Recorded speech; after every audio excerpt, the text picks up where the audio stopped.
All right, what up, people? Just a quick video. I'm actually packing up to race tomorrow at Scope. So I'm packing up, trying to get everything together. But just to update and answer the question. See, I packed my stuff up. I don't know if I ever showed y'all. I use these Craftsman boxes. They work great. They're a little muddy, but they work great. I'm gonna need to wipe them off, but whatever. But yeah, they work great, man. I keep my controller in there. I put foam all in there, separated chargers, wires. You know what I mean? Then I cut some out here. That way this thing sits in there nicely. Don't mess with the wheel or nothing. You know what I mean? It keeps it nice and foamed and cushioned. Locks in with these lockable tabs. Clack, clack. Tire bend, some other stuff, parts. That's how I do my stuff. I don't know if I showed y'all that. I got 2 new bodies, people. For the buggy and the truggy. I'm sending them out. You already know how I paint. I don't even mess with that. So I'm going to send them out. That way, next year, I got the same colors for both cars. So I'm going to send them out. That way, it got time over the winter. You know what I mean? I'm going to send them out, get painted. These 2 motors, I was going to send these to Adam Drake, right? I still might. I don't know. But I'm thinking about breaking them in myself. Because I want to run these things, man. I ain't going to lie. I want to run them before Florida. At least get, not even a race. Just get like a practice day with them to get them, you know what I mean, right. So I might still send them to Adam and then just get a practice day. But time is of the essence because it's going to start getting cold here soon. So I think Adam told me take like a week. So I might still send them. I don't know. If not, I'm going to break them in and I'll do a video of it. But I want to get some run time with them.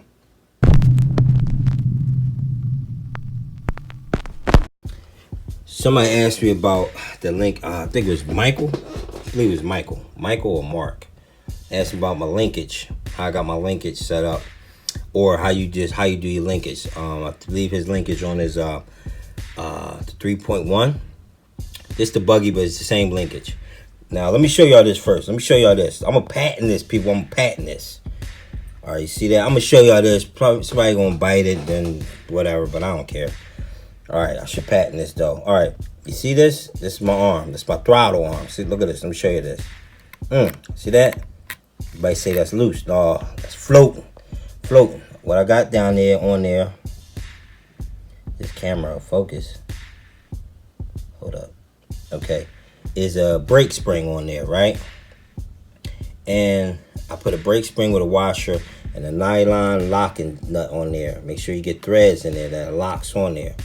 And the reason why I did this because vibration, sometimes it threw my arm off. It would throw my arm off, and you know, it would just take vibration when this thing jumps. Especially if you have like a chassis slap or something, it would either knock this arm off or, you know, this arm going through vibration. This makes me get over the bumps. Like say it's a rough track, boom, boom, boom, boom, or a rhythm section, something. This keeps my throttle consistent because it's absorbing all of that. And it still moves. You can see, it still pulls my throttle perfectly. No issues. But it absorbs all them bumps and stuff that the car might be going through. But it keeps my throttle response consistently. I'm going to patent this, people. I'm telling you. I thought about this, and I've just put a regular old brake spring in there. You know, regular brake spring from your pad. A longer screw. I had to drill this hole out. Drilled that hole out to set the bigger screw. Washer down there. And a nylon nut so that it doesn't come loose. And I've been rocking this since the Mugen Challenge. Yeah, since the Mugen Challenge. So it's been perfect. No issues. No looses, nothing. And it works fantastic. All right. So Michael or Mark, the way I have my linkage, you want your linkage, your brake linkage, your throttle linkage and your brake linkage, you want it directly across, directly. I see some people, they're crooked or this and that. You want this thing directly across. That way it ain't no issues on the slide. Because remember, your normal throw on your servo is like this. You want it, boom, straight back. See that? So you want your linkage straight across, okay? If you got any kind of bond, that'll bond your throttle up. That'll bond. You want your throttle silky smooth. Silky smooth. All right. And if you see this here where it hooks up to your throttle at, if that's not straight, you know it's a screw underneath the bottom there. You loosen that up and you turn that to which direction you need it, whatever direction you need, this way or this way, and tighten it back up and make sure it's set directly across. All right, people, I know some people been running issues with their servos locking up, stuff like that. People, I'm gonna tell you real rap. I have ran glitch busters. I ran the man, I got them over here. Let me see if I can find them for you. I got these things, people. I got so many of these things I could do a giveaway. These are voltage regulators, right? This will bring down your voltage to, if you're using a LiPo, this will bring down your voltage to 6 volts or 6.6. This one is adjustable. You can do 6 volts up to, I think 11 volts. I can't remember. And it's a little screw in there. You adjust that. That's how you turn your voltage up. But anyway, so I was running these. This is when you gotta remember, high voltage servos really not just came out, but it's not a new. It's fairly new. You know what I mean? LiPos came out, and people was running them in regular servos, and they was burning up the servos. All right, so they brought these out that you can still use your LiPo, but bring the voltage down for your servo can handle it. And these work good. Only problem is sometimes you might crash, they crack, you're done, you know, stuff like that. Now that they have high voltage servos, I don't have this in line. It's just something else to break, so I don't take them out. I do run switches, people. I do. I don't run the manual. I run electronic ones. I like running switches. You can run straight into to your receiver, but just make sure your receiver can handle that power. The Futabas they can handle up to, I think, 12 volts or 11 volts. No, I'm sorry, maybe 10 volts, something like that. You have to read your manual, but the Futabas can. The newer Futaba receivers. All right. Now the voltage, the servos I running and the buggy, I'm running this black, this Servos. I have no issues with this SB2292, and my throttles on both my cars, I run these 1211 Servoxes. And my truggy, I'm running them Protex SB, the 170s. They're a little expensive, but they're worth it. I had no issues with those servos. Now, people, I'm gonna tell you something.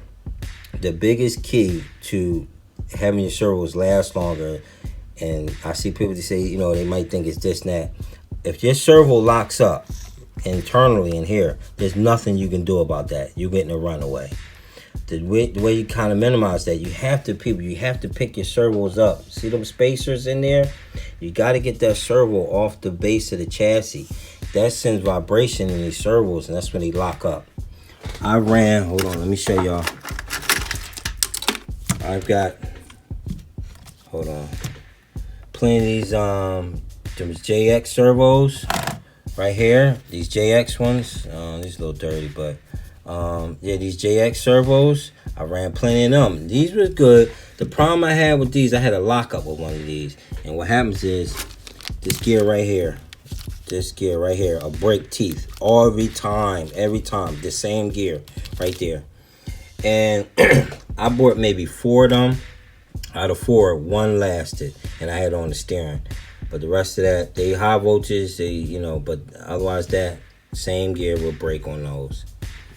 This is why I run a rubber band to pull. All that rubber band do is just pulls your throttle back to idle. That's it. You want that kind of protection. I also got in the 4PM, I have a safety fail safe. All that does is if this receiver and that radio loses connection, meaning they're not talking to each other no more, it automatically sends this into fail safe, which I got it set to lock the brakes until it gets connection again. Let's say you have a power outage. Your power goes out, okay? Whatever reason, your power died, whatever, you lose power. Everything is going to stop. The rubber band is what's going to pull your throttle back to idle. But if you have a lockup, meaning this servo locks up internally, there is nothing you can do about that. The only thing I recommend you do is spend the money on a higher quality servo, okay?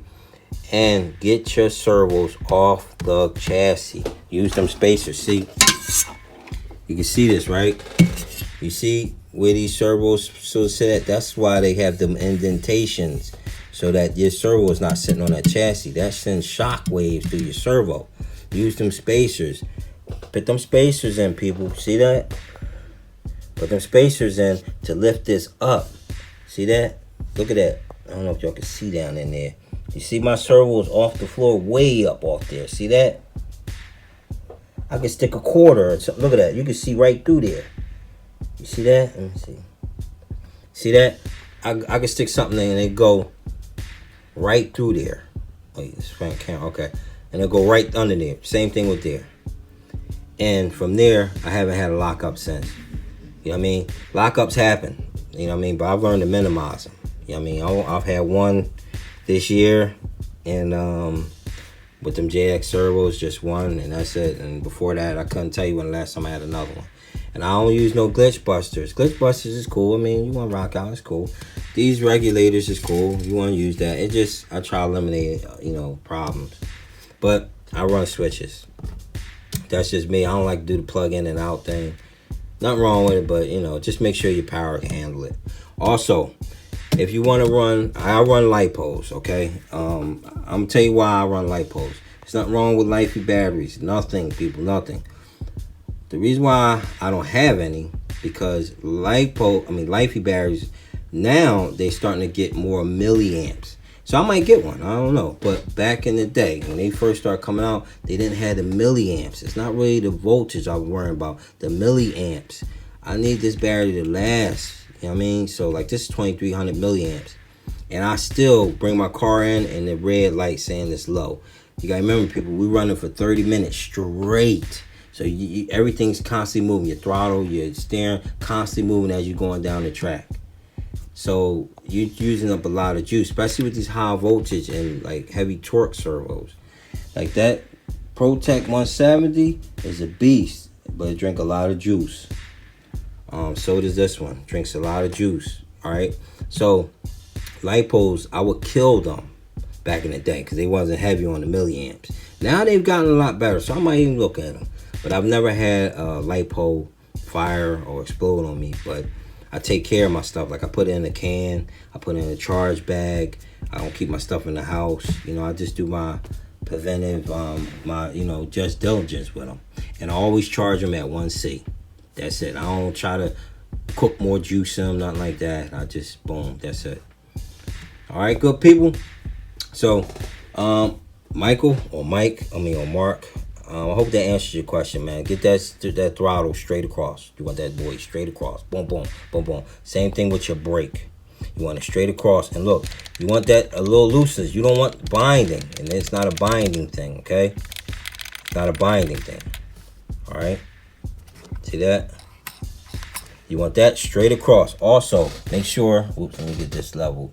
You see that? You want that level straight. Boom. Look at that. So that way it's not binding on anything. Look at that. So I can just pull that and comes right back. That's that rubber band pulling right back. The reason why I got this spring here, because if I hit the brake, it gives me some assistance to bounce back. So I hit the brake. I don't have my radio on, but it gives me assistance to bring it back. All right. So that's what's up. Getting ready for this race tomorrow, people. If you're close by, come on down Scope. We rocking out tomorrow. I'm going to shoot y'all some video, show y'all what that's about. And that's it. This your man, Rajay 111. Try to make this quick as possible. All right, people, I'm gone. Peace.